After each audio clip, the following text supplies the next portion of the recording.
Thank you very much for joining us for another unusual episode of Film Club. I am one of your hosts, Andy Harrison. Here with me, as always, is Andy Donaldson. Hello.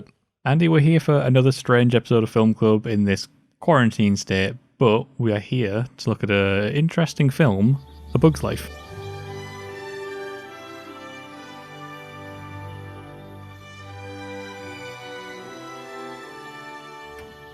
I'd say more than interesting. It's an absolute legend as far as we go back.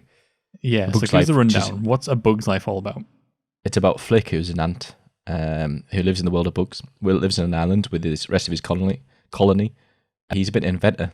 Imagine something like Wallace and Gromit, but a bit more goofy.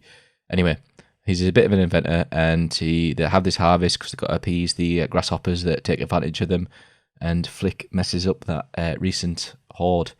And so he gets sent on an adventure to find some people to fight off the grasshoppers. He finds his circus crowds, mistaking them for fighters, and then they come back to the nest to fight off the grasshoppers. It's a Pixar version of Seven Samurai, basically. Oh my god, yeah, I never thought about that.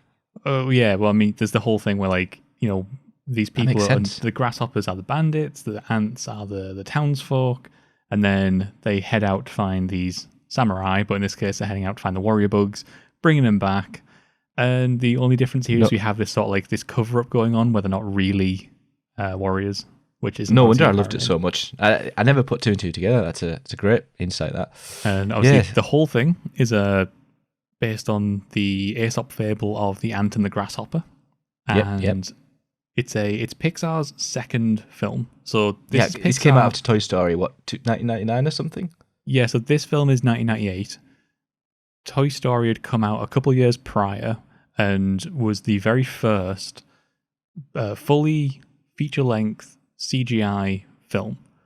And prior to that, there'd been shorts that were CGI animated, but Toy Story was the very first full feature-length CG film. And that really, really, really put Pixar on the map. But obviously at the time, it left a question mark as to whether or not Toy Story was a one-off. Was it a fluke? They'd done it really well, great film, but was this a studio that was going to stick around? And then A Bug's Life comes out a couple of years later, and really is the one I think that solidifies them as Pixar, this big brand. Yeah, look at what they've come to achieve since then. What Pixar have done is a true testament. A Bug's Life for me is a true testament to Pixar. And yeah, I love it from when we grew up and we were playing on the Bug's Life game. Do you remember going around the thing collecting all the grains? That's why I love it so much. Funny enough, when we started watching this, within 5-10 minutes, I was sitting there watching it with Natalie, and she immediately went, "Oh, it was such a good game." Yeah, it was. I was like, "Hang on, this is a film," but the game was incredible. And now the film, and I think that actually a lot of the humor here still holds up really well. I found myself laughing at good chunks of this film. I'm glad you said that. I've got a little note here. There was a moment there I just absolutely burst out laughing. It was like, "Hey, Flea, look, money!"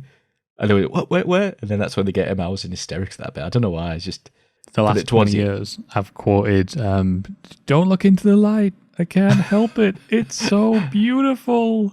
Well, if I recall, that's how that's the trailer that used to promote the film. There's a couple of things I think we should just mention at some point in this episode because it's unfortunate, but it kind of has to be brought up. Obviously, Hopper, played by Kevin Spacey. Not something that we're ever fond about really praising him for. We can try and stay away from whatever happened there. And same thing with John Lasseter as well, the film's director. I didn't know about this until just reading up it now. I was like, oh, for fuck's sake, there's another one. Yeah. But anyway, plus side, Dot, weird one. But save the Dot, save the world. Yeah. Hayden Panettiere.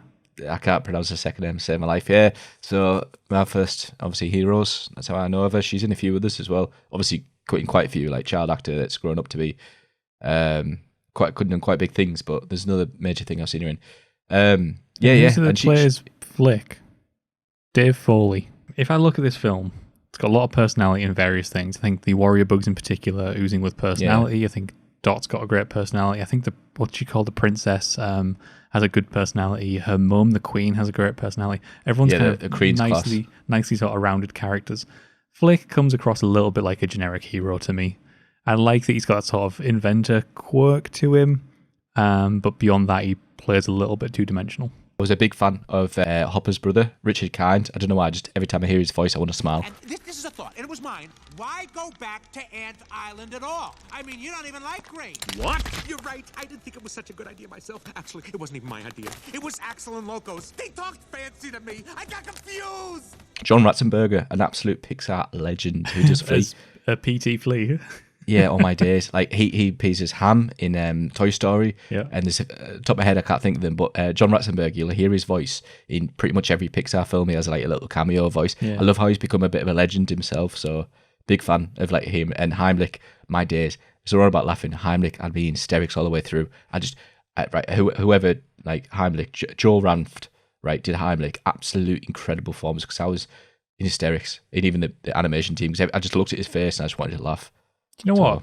Rewatching this, I used to love Heimlich when I was a kid. Rewatching it, Heimlich didn't do it for me. The ones that did it for me still, Tuck and Roll. I think Tuck and Roll is still hilarious. They're absolutely hilarious.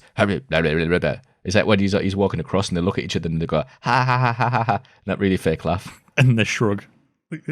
Yeah. All my days. I love it. That's so funny. A little quirk that they did, that they introduced the outtakes at the end of the credits, which was like kind of a unusual take, for lack of a better word, unusual take on animation. Because you think about how much these projects were like going to cost, and it's like, yeah, solid. We'll shot a few extra, and we'll start like doing a little like few quirks back to Toy Story, and you know it takes some balls to do that, to like kind of reference the previous film. It's a bit of a, I don't know. I really enjoyed that. I thought it was really it was fun. It was very fun.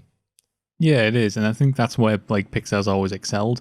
They've kind of had earnest films that don't break the fourth wall, but then they've got a lot of charm and personality outside of the films as well. They've built a brand, built the Pixar brand. That's something that was very, very important to them at this time. Like after this, they would go on to do Toy Story 2, and Toy Story 2 was one where they really, really struggled. Apparently, it was meant to be a straight to DVD sequel. Oh, it was supposed to be sort of like a, is that the one that needed kill Pixar? Cash in. It really did, yeah. And the whole thing had gone so badly that although they could have just chucked it out, it was only meant to be a direct-to-DVD sequel, and that's kind of what was asked of them. They actually went back and remade a lot of Toy Story 2 to try and bring it up to what they considered to be like the Pixar quality, because they were trying to build a brand, and they knew that, okay, they'd had Toy Story, they'd had at this point A Bug's Life, and they were heading into Toy Story 2, but they knew that very early on people weren't going to have any sort of like connection to them. You could have 3-4 films under your belt before people really start to care about you as a company name. Obviously, you got A Bug's Life, then you got Ants that came out, you got Finding Nemo, and you got A Shark's Tale that came out. What's the association between them? Is DreamWorks and Pixar? Like, is it just the receive a script of someone, people went over to the other company? Okay, have you not heard about this?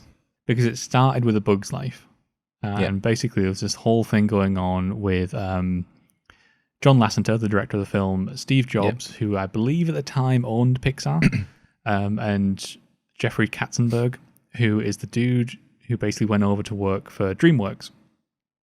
They had already been very open about what A Bug's Life was and what the intentions were, and they were talking about how, like, you know, these big CGI animated films were sort of birthing a new genre that was about to be huge. Like, people were about to want a lot of these films. So Jeffrey Katzenberg goes over to DreamWorks and starts Ants.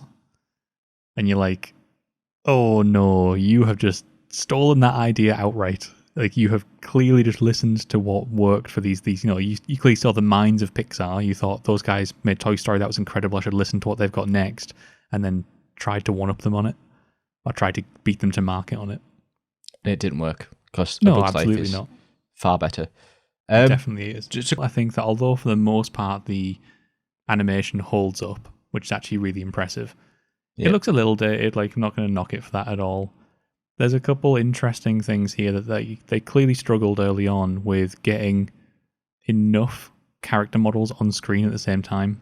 And if you ever watch some behind the scenes making of this film, this was the big technology they were trying to push. It was so difficult to show multiple character models on screen that they thought if they could conquer this challenge, you know, it would open up a lot of possibilities for them in the future in terms of making crowds and whatnot.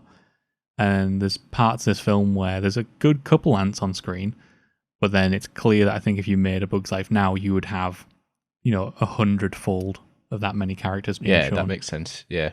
It's just like there's often, especially when Flick is leaving, there's a moment where he's walking through like a crowd of ants, and there's about, I don't know, 24. Yeah. And then there's this big roar from over the hill, like where they're cheering. The one scene though where my jaw hit the floor is when they're talking about the bird, and the princess is giving an announcement to the whole ant colony, who are all sitting on the logs and stuff inside the anthill. And the camera swoops from her back up to Flick, and there are so many ants. Well, that was a moment where I was like, yeah, this is an ant colony. This has like hundreds of ants in it. This is cool. I think it's also a charm in like the fact that this world isn't crazy. It's not like everything is ant-based and everything has like a human equivalent in the ant world. They do kind of feel like they just live on a regular island. Yeah. It's not like there's a whole weird ant society on this island. They feel like they're just living on the ground on this island a lot of the time. And the only time you ever get into the weirdness is when Flick goes to the city. Yeah, which is a great interpretation of the city as well. I love it. Yeah. No, good film.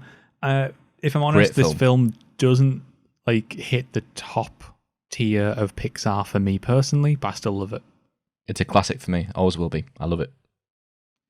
So anyway, there is A Bug's Life. You can let us know in the comments below what you thought of A Bug's Life, or you can hit us up on Twitter. But Andy and I are going to be back once again next week, where we take a look at Kill Bill. This comes from recommendation from Drogba Munich class. So moving on from bugs to snakes. Oh my god.